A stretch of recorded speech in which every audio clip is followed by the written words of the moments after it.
नमस्कार। खबरों की खबर में आपका स्वागत है।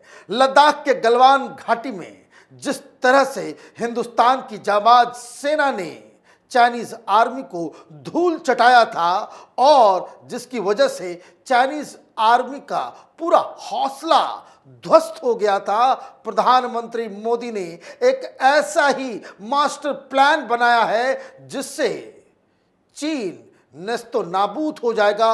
उसकी इकोनॉमी को जो झटका लगने वाला है उसके बारे में आप सुनेंगे तो आपका भी कलेजा गर्व से फूल जाएगा। वो इसलिए क्योंकि प्रधानमंत्री मोदी ने एक ऐसी योजना, एक ऐसा प्लान बनाया है कि जिससे चीन से कई सारी कंपनियां, बड़ी बड़ी ग्लोबल कंपनी हिंदुस्तान आने को राजी हो जाएगी। और ये सारा चीज हो रहा है उस प्रोजेक्ट के नाम पे जिसे प्रधानमंत्री मोदी ने कहा है पीएम गति शक्ति, पावर ऑफ स्पीड। और ये योजना का जो आज शुभारंभ हुआ है उससे हिंदुस्तान में कई सारे लोगों को पेट में दर्द होने लग गया है। कई सारी विपक्षी पार्टियां और इस प्रोग्राम को, इस प्लान को फेल करने के लिए कोई बाहर से लोग नहीं आएंगे। ये खतरा हिंदुस्तान के अंदर से ही क्रिएट किया जाएगा। कैपिटल टीवी के जो दर्शक जो लगातार हमारे वीडियोस को देखते हैं वो आज इस बात की पुष्टि करेंगे कि जो खतरा, जो बातें हम लोग पिछले 2-3 सालों से कहते आ रहे हैं वो आज सच होगा। लेकिन पहले ये जानते हैं कि प्रधानमंत्री मोदी का चीन को नेस्त नाबूद, उसकी इकोनॉमी को तबाह करने का जो मास्टर प्लान है वो आखिर है क्या। सरकार के अधिकारियों ने बाकायदा आज बताया, मोदी's administration is creating a digital platform that combines 16 ministries. The portal will offer investors and companies a one-stop solution for design of the project, seamless approval and easier estimation of the cost. The mission is to implement projects without time overrun and cost overrun. Global companies choosing India as their manufacturing center is the objective. India's third largest economy not only offers cheap labor but also a talent pool of largely English speaking workers. प्रधानमंत्री मोदी ने 16 ministries को एक जगह club करके एक portal create किया है जिसे वो बता रहे हैं गति शक्ति।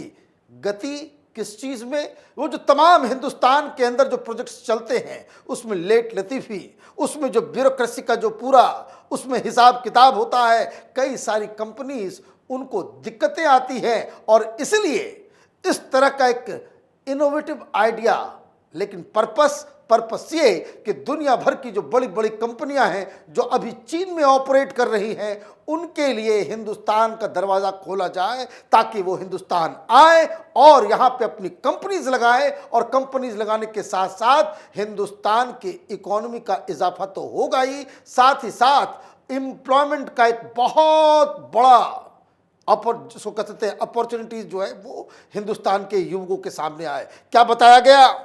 यह पोर्टल कंपनी और निवेशकों को वन स्टॉप सॉल्यूशन देगा, यानी इसी पर प्रोजेक्ट का डिजाइन अप्रूव्ड होगा, यहीं से उसे अप्रूवल मिलेगा, लागत की जानकारी भी यहीं मिल जाएगी। यानी इन्वेस्टर्स और कंपनियों के लिए अपने प्रोजेक्ट को लेकर अलग अलग विभागों में चक्कर काटने का झंझट खत्म होगा। इससे जहां एक और इंफ्रास्ट्रक्चर डेवलपमेंट में समय की बचत होगी तो दूसरी ओर संसाधनों की बर्बादी कम करने में मदद मिलेगी। मतलब सारा कुछ बिजली की स्पीड से होगा।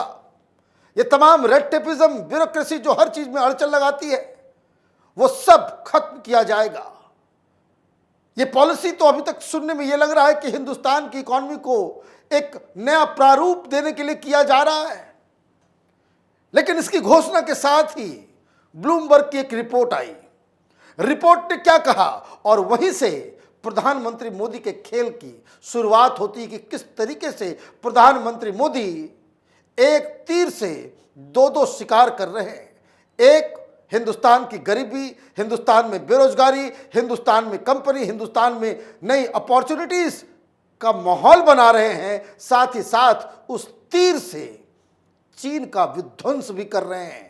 किस तरीके से? क्योंकि ब्लूमबर्ग की रिपोर्ट के मुताबिक 1.2 खरब डॉलर मतलब 100 लाख करोड़ रुपए का मेगा प्लान पीएम गति शक्ति बेहद कारगर साबित होने वाला है। एक्सपर्ट्स के हवाले से रिपोर्ट में कहा गया है कि सरकार के इस प्लान से चीन में जो फैक्ट्रियां और कारखाने चल रहे हैं वो अपना रुख भारत की ओर मोड़ देंगे। इससे चीन को टक्कर मिलेगी। चीन अपने यहां जब से कंपनियां China+1 पॉलिसी लागू करने पर जोर दे रही है, इससे वहां मौजूद विदेशी कंपनियां चीन के बाहरी देशों पर अपना ठिकाना तलाश रही है। विदेशी कंपनियों के भारत में आने से इंडियन इकोनॉमी को और भी मजबूती मिलेगी। मतलब कोई China+1 पॉलिसी चल रहा है और उस हवाले से ब्लूमबर्ग ये बता रहा है कि हिंदुस्तान ने ये जो प्रधानमंत्री मोदी ने ये जो गति शक्ति प्लान बनाया है वो इतना कारगर साबित होगा कि जो चीन से जो कंपनियां अलग अलग जगहों पे जाना चाहती हैं उनके लिए भारत एक बड़ा डेस्टिनेशन हो जाएगा। ये China+1 ये दरअसल है क्या? ये जब से 3-4 चीज़ों के डेवलपमेंट्स के बाद से चीन में काम करने वाली विदेशी कंपनियां, चीन दुनिया का मैन्युफैक्चरिंग हब है। यहाँ जापानीज, यहाँ पे कोरियन, यहाँ पे अमेरिकन, यहाँ पे यूरोपियन कंपनीज अपना मैन्युफैक्चरिंग यूनिट लगा करके बैठी हुई है। लेकिन जब से विश्व की राजनीति थोड़ी सी बदलनी शुरू हुई है तब से दुनिया भर की कंपनियां अब इस पॉलिसी के ऊपर काम कर रही है कि China+1 मतलब चाइना में तो हम काम कर ही रहे हैं लेकिन हमारे पास कोई दूसरा डेस्टिनेशन भी होना चाहिए, एक पैरेलल, क्योंकि चीन का कोई भरोसा नहीं, कब ये कोलैप्स कर जाए, कब ये अपनी वामपंथी विचारधारा के तहत उनके लिए प्रॉब्लम क्रिएट कर सके। वहाँ ये कंपनियां गई क्यों थी? क्योंकि वहाँ पे चीप लेबर था। वहाँ पे इस तरीके से एक प्रोविज़न बनाया गया कि ताकि आपको एक चीप लेबर, आपको सस्ता चीज़ मिले और साथ ही साथ एक बड़ा मार्केट, चीन की जनसंख्या भी उतनी बड़ी है तो वो दोनों ही चीज़ में कंपनियों को ये फ़ायदा नज़र आता था और इसलिए इन लोगों ने चीन को अपना मैन्युफैक्चरिंग हब बनाया। और इसीलिए अब जब से ये कोरोना आया एक ग्लोबल ओपिनियन जो है चीन के खिलाफ बना और जिस हिसाब से शी जिनपिंग एक साम्राज्यवादी विचारधारा के साथ पूरी दुनिया में डोमिनेट करना चाहते हैं तो कंपनियों को ये लग रहा है कि आगे के फ्यूचर में कभी ऐसा हो सकता है कि चीन में हमें काम करने में कुछ प्रॉब्लम्स आए। जिस हिसाब से क्वाड बन रहा है, जिस हिसाब से पूरी दुनिया चीन के पीछे पड़ी हुई है, तो ये कुछ भी हो सकता है। तो China+1 पॉलिसी इसी का नाम है कि इन कंपनियों को लगता है कि चीन के अलावा भी कहीं हमारे पास कोई सब्स्टिट्यूट कंट्रीज होना चाहिए।